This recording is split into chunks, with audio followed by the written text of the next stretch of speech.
سخنرانیهای اینگرید بتانکور، کاندیدای پیشین ریاست جمهوری کلمبیا.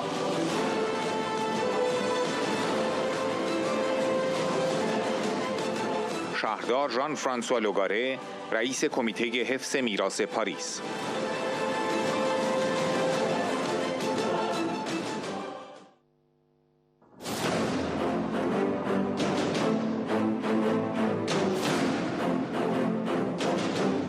اینگرید بتانکور، کاندیدای پیشین ریاست جمهوری کلمبیا. 35 سال پیش 30,000 نفر قتل عام شدند. ولی من میگویم فقط مربوط به 35 سال پیش نیست. 44 سال کشتار و نقض حقوق بشر است. رئیسی اکنون به مسند ریاست جمهوری رژیم ایران تکیه زده و این نشان میدهد که ما با همان افراد سر و کار داریم.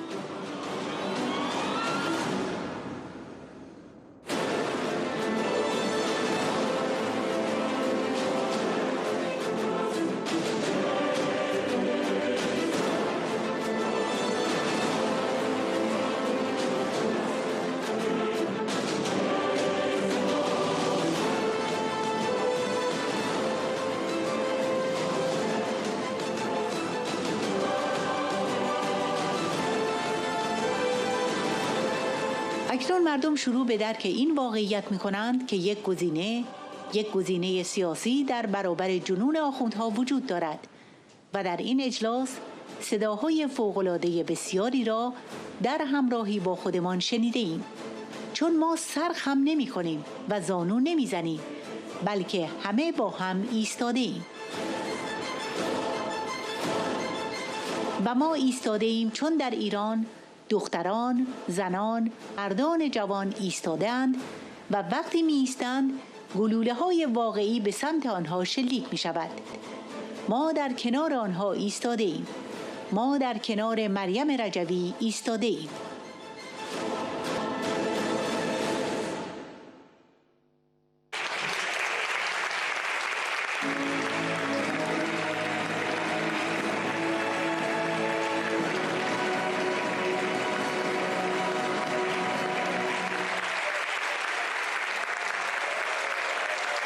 Hello, my dear friends,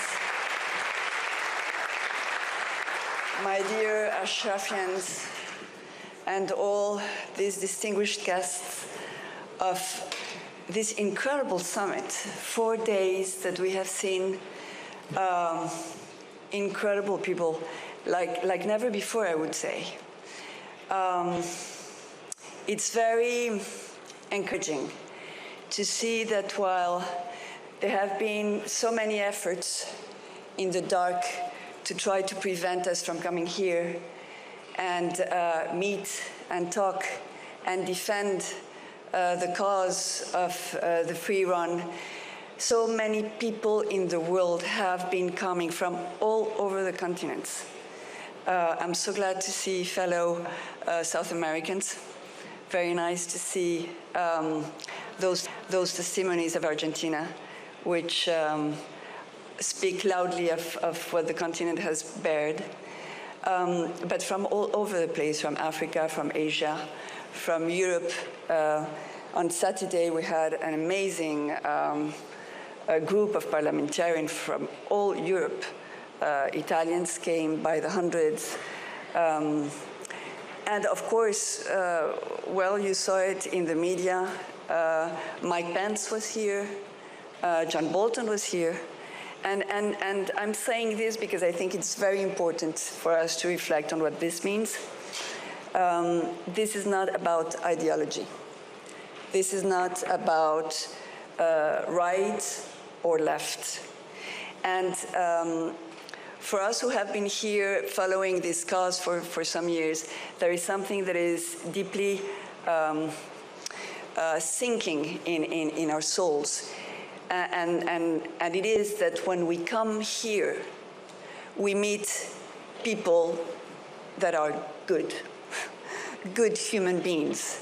And because when you do politics, you are sometimes obliged to sit near people that you don't want to sit with, because you know what they represent.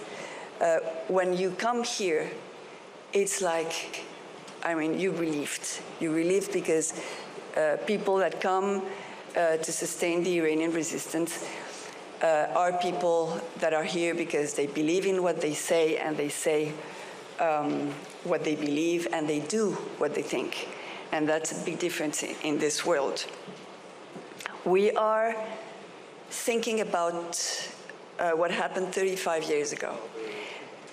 30,000 people massacred. But I would say that what we're commemorating today is the ongoing massacre of the people of Iran. It's not 35 years ago. It's 44 years of massacre, of violation of human rights. And it's not a coincidence that when we were hearing the testimony of Mahid Sahiban showing us the death corridor and showing where Ra'isi was sitting, the same Ra'isi that is now sitting at the president's of Iran. This shows that we are dealing with the same people, it's the same cause, and we will be dealing to exactly the same people and the same problems and the same crimes if we don't act differently. I say this because I'm puzzled with what the world does. But I'm a revolutionary in my heart in the sense that I don't like what I see. And I don't like and I don't understand how the leaders of our countries, knowing what we know, do what they do. We know that Iran is in the path of gaining a nuclear bomb. We know it. We know that they have enriched uranium to an 84% of purity. We know that they have amassed enough uranium to destroy our countries, our freedom, our democracy, and yet we want to sign a nuclear agreement with Iran. We know that they have kidnapped people like you and me, young people, tourists, coming from Europe, from the States, from free countries, and they have accused them to be spies, which is, of course, easy, because if you're a spy, you don't have to demonstrate anything, because it's secret. So these young people, women and men, tourists, like your children, your sisters, your brothers, are detained in the prisons of Iran. And yet, we are, here in Europe, freeing from our jails the people, the criminals, the terrorists that they use to blackmail us. In 2018, the people that were in a meeting similar to this one could have been killed because there was a diplomat, an Iranian diplomat, that was on a mission to bring a bomb to this precise event and to kill us all. And yet, we signed treaties in order to swap prisoners and to send them, the criminals, in exchange for innocent people, which of course they have to come back, are innocent people, are citizens. But what are we doing? Sometimes I think that it's true that we have this craziness to give to our enemies a rope to hang our democracies. And that's what we're doing with Iran. What are the consequences of this policy? Some of us have been talking about appeasement, that this is a policy of appeasement. And of course, history tells us what happened with appeasement. But I would say that this is not an appeasement policy. This is a submitting and kneeling policy. This is, in French we would say génuflexion. On s'est agenouillé devant le crime. And I think that this is something that we're going to pay the big price. And we're paying it. We began to pay it already. Now, people are beginning to see that there's an option, a political option to the craziness of the mullahs.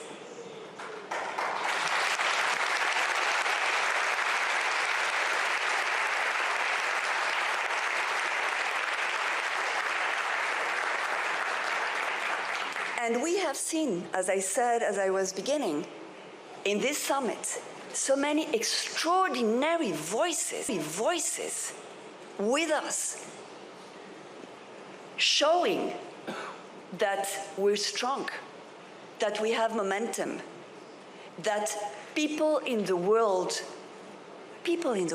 normal people are good in their hearts.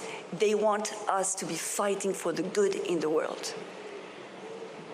So I'm so glad that we're together here today, because we are not bowing and we are not kneeling, and we are standing all together.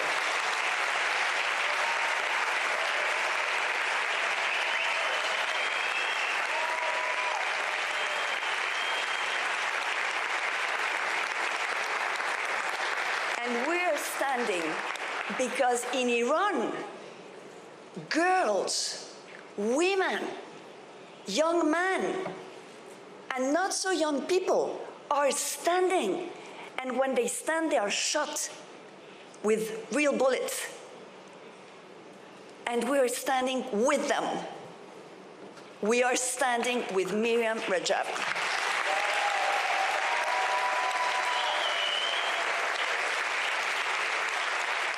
And we are standing with our brothers and sisters, because I'm taking the word, our brothers and sisters of Ashraf.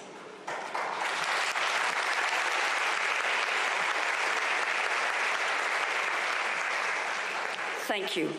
Thank you for being brave and being here.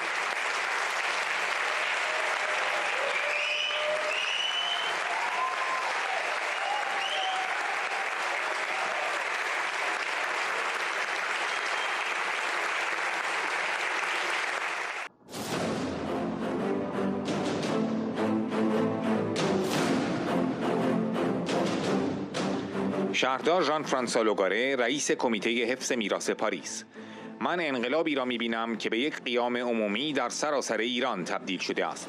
رژیم دیگر نمی‌تواند فشار این قیام را مهار کند.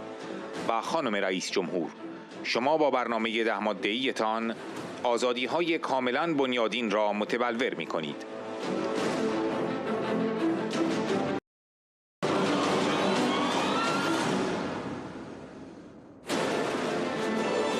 بیش از اکثریت مطلق نمایندگان مجلس فرانسه و بیش از 80 سناتور فرانسه فراخوان ما را امضا کردند. آنها از ارزش‌ها، اصول، مبانی دموکراسی و جمهوری حمایت کردند. به همین دلیل است که ما تکرار می‌کنیم نه شاه نه شیخ، چون ایرانی‌ها دیگر هیچ نوعی از دیکتاتوری را نمی‌خواهند.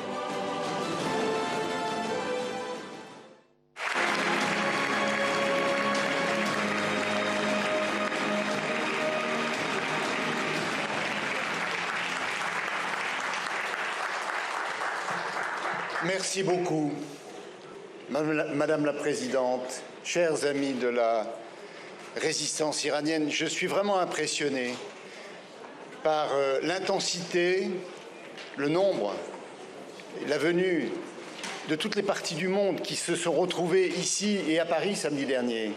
Alors certes, nous avons vécu des péripéties pour tenir cette grande manifestation, mais seul le résultat compte.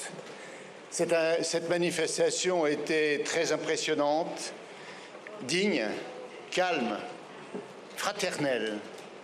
Et je pense que c'est peut-être le message le plus fort que nous pouvons adresser au régime des mollahs, qui continue dans la persécution, dans la discrimination, dans la menace, dans la terreur, parce qu'ils ne connaissent que ce langage-là. Nous nous approchons chaque année avec émotion de cette date qui coïncide avec les derniers jours du mois d'août où nous commémorons ces massacres de 1988, 35 ans. Mais le souvenir ne s'est pas effacé, l'émotion ne s'est pas affaiblie.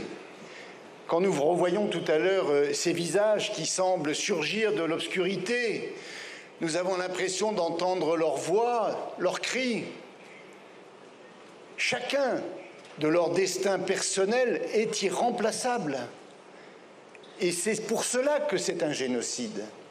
C'est pour cela que ce crime est absolument imprescriptible. Et c'est pour cela qu'il faut le rappeler. Et qu'il faut demander, là aussi, aux instances internationales de juger l'Iran pour ce crime contre l'humanité. Alors, Voltaire disait « Tout ce que je vois jette les semences d'une révolution ». Nous voyons bien tous ces éléments réunis. La révolution qui se transforme en insurrection généralisée en Iran, dans toutes les provinces, dans toutes les grandes villes. Le régime ne peut plus faire face, ne peut plus contenir la pression de cette insurrection. La révolution des femmes qui s'expriment, qui se battent pour leur liberté, et c'est une liberté absolument fondamentale que vous incarnez, Madame la Présidente, avec votre programme en 10 points. La révolution pour faire valoir les principes de la République. Ce n'est pas tout à fait par hasard. 293 députés français, soit plus que la majorité absolue des députés français, ont signé notre appel. Plus de 80 sénateurs et près de 3000 parlementaires dans le monde entier soutiennent. Soutiennent quoi? Soutiennent les valeurs, les principes, les fondements de la démocratie et de la République. C'est la raison pour laquelle nous disons effectivement ni chat ni mollah, parce que les Iraniens ne veulent plus de dictature, quelle que soit la forme de la dictature. Ils veulent la démocratie, ils veulent des élections libres, ils veulent l'égalité, la liberté, la fraternité. Vous avez dit, Madame la Présidente, en ouverture de nos travaux cet après-midi, le jour viendra. Je partage cette conviction, nous la partageons tous. Alors c'est vrai, notre impatience est grande, mais notre espoir est plus grand encore. Le jour viendra, le jour de la liberté arrive. Soyons prêts pour l'accueillir en Iran.